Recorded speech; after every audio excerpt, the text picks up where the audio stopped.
मंदारने एक दिवस आपल्या आईला फोन करून विचारलं, आई, माधवी कुठे आहे? तिचा फोन लागत नाही. मी केव्हापासून तिला फोन करत आहे. तेव्हा आईने शांत आवाजात सांगितलं की माधवीच्या माहेरी थोडी गडबड आहे.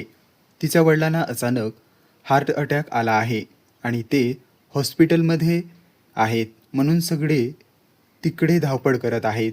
हे ऐकून मंदारच्या मनात काळजीचं वादळ उठलं, कारण माधवी त्याची खूप जवळची मैत्रीण होती आणि तिचं दुःख त्याला सहन होत नव्हतं.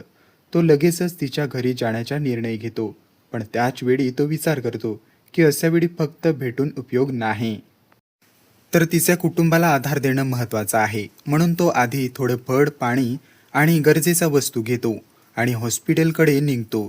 तिथे पोहोचल्यावर त्याला माधवी खूप घाबरलेली आणि थकलेली दिसते, पण मंदार तिला धीर देतो. सगळं ठीक होईल, तू काळजी करू नकोस, मी आहे ना. हे ऐकून माधवीच्या डोळ्यात पाणी येतं, पण तिला थोडा दिलासा मिळतो. पुढचे काही दिवस मंदार रोज हॉस्पिटलला जातो, डॉक्टरांशी बोलतो, औषध आणतो आणि माधवीच्या कुटुंबाला मदत करतो.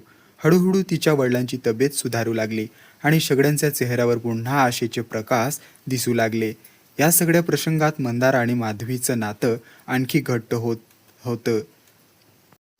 त्यांना कळत होतं की खऱ्या आयुष्यात प्रेम आणि मैत्री म्हणजेच फक्त आनंदाचे क्षण नाही, तर एकमेकांच्या कठीण काळात साथ देणं हेच खरं नातं असतं.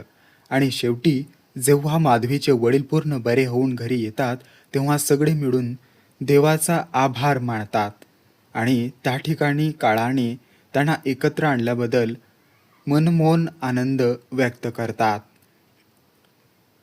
ही कथा कशी वाटली? जर आवडली असेल तर व्हिडिओला लाईक करा आणि असेच नवनवीन व्हिडिओ पाहण्यासाठी या चॅनलला सबस्क्राईब करा.